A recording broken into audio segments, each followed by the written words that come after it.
আমরার এলাকায় এই শাকটা একদম পাওয়া যায় না। এই শাকটা সুদূর জামালপুর থেকে পিকআপ গাড়ির কইরা আইছে আমরার এই হাল্লগান। তো এইটা যেন তেন শাক না, এটা হইলো খেসারি কালারের শাক। এটাতে শাক খাওয়াইতে যেমন মজা, বড়া খাইতে ঠিক তেমনই মজা।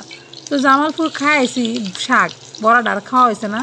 তো এর লেগা আমার একটা দিদি আমারে এই ফৌজদারি মোড়ের থেকে টাটকা টাটকা এই শাকটি কিনে দিছে যে বাড়িতে নিয়ে যায় খায়ও। তো আমিও একদম অনেকটি শাক দিছে আশেপাশে বিলায়া টিলায়া। এই যে এখন বড়া বানায় খাইতেছি, মুচমুচ্চা বড়া খাইতে কী যে ভাল লাগে। তো আমার আবার কাজে একটু তাড়াহুড়া, আস্তে ধীরে যে ধীরে সুস্থে বানাম এটা না, আমি একবারে দেখো আমার কড়াই ভরে দিতেছি, তারপরে যা বড়া হইব সেটা দিয়ে আজকে খাইম।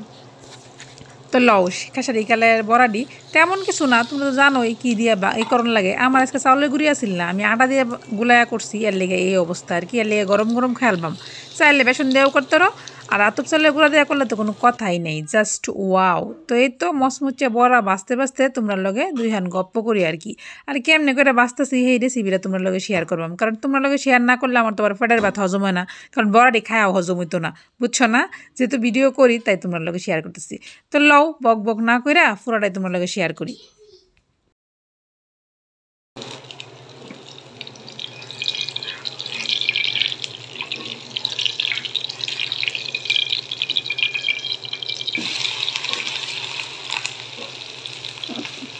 একসাথে মনে হইতেছে এই যেন মানে একটা বড়াই সব মিলা মনে হচ্ছে। বড়াটা যখন মচমচা হয়ে যাব তখন সবগুলা কুটুস কুটুস করে ভেঙে দিব, বাস অনেকগুলা বড়া হয়ে যাব।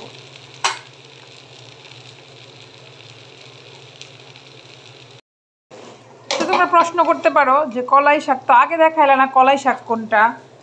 দাঁড়াও, অন্ধকার লাগতেছে তো। এই যে এইগুলা হলো খেসারি কালারের শাক, নাকি কয় খেসারি কালারের শাক। এটা কিন্তু জামালপুর, মানে আমার মেয়ের যে নেয়ামা, সে আমারে কিনে দিচ্ছে ফৌজদারি মোড় থেকে। দিদি সকালবেলা কিনে নিয়ে আমার কাছে নাও শুভ্রা তোমার জন্য শাক নিয়ে এসেছি। আমার এই শাকটা কইছিলাম, তো দিদিরা অনেক ধন্যবাদ এই শাকটা আমার দেওয়ার জন্য। আমার তো ভীষণ পছন্দ, ভাল লাগে। এদিক দিয়ে বড়াটাও হয়ে গেছে। আমি শাক খাই আইছি ওদের বাসায়, যার জন্য শাক না, এটা দিয়ে একদম বড়াই চলতেছে, সবাই দিলাম টুকটাক করে। সময় পাই নাই, গেছিলাম যে মানে ইচ্ছা ছিল কিছু সাদা বেগুন কিনে নিয়ে আসবো, ভুল করছি। আসছি তো মঙ্গলবারে, যদি একটু করে নিয়ে যেতাম, হাটের থেকে বাজার করে নিয়ে যেতাম, কিছু মানে একদম সাদা বেগুনগুলো নিয়ে যেতাম, কেশর আলু ইচ্ছা ছিল, কিন্তু সময়ের অভাবে আসলে করতে পারিনি। আর সেটিংটা আসলে আগে থেকে প্ল্যান করে এইভাবে করবো, এরকম করে করলে হয়ে যেত। সকালবেলা উঠে যদি বাজার যেতাম গা, তাহলে কিনে আনতে পারতাম। অল্প সময়ের মধ্যে আসলে এত কিছু কোলে উঠতে পারিনি,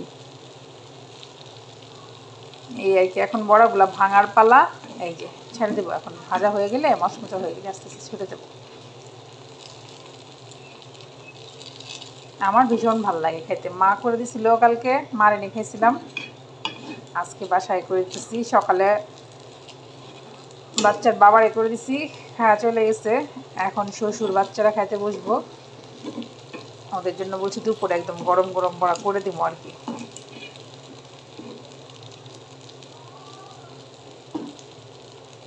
আরে ভাঙ ভাঙ, দেরি করতেছিস কেন?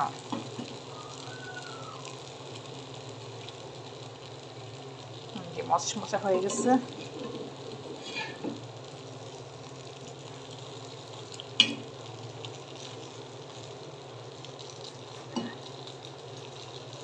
এই পাটটা হয়ে গেছে, এখন যে ওইটা আছে ওটা দিলেই বাস, একটু সাইড করে দিই,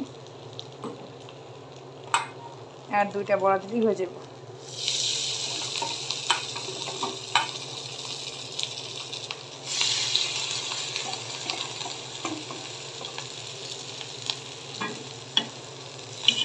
এগুলো আবার বেশি হয়েছে, এগুলো উঠে ফেলাই।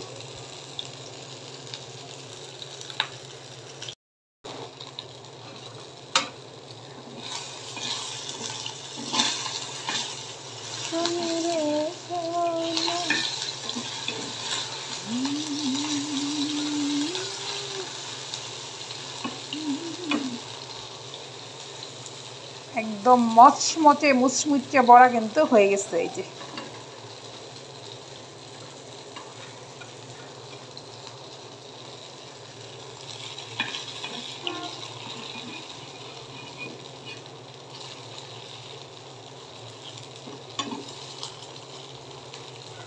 আমার আবার কাজ একটু তাড়াহুড়া, ধীরে আস্তে করতে পারি না, যেরকম একটু একটু করে দিলে একটা একটা আলাদা আলাদা হইতো।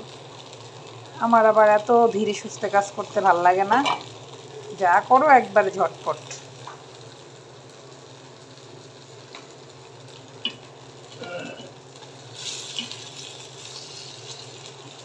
এই দুটো হয়ে গেলে মোটামুটি কাজ শেষ।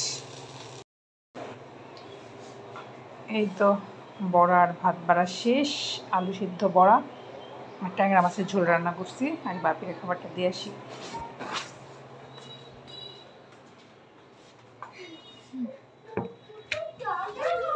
আসো তোমাদের খাবারটা দিই।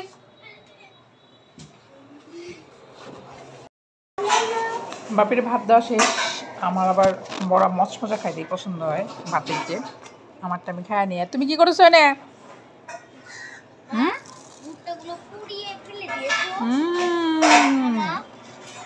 সেই মজা। আমি মনে দিদি ভাই করছে এই কাজটা।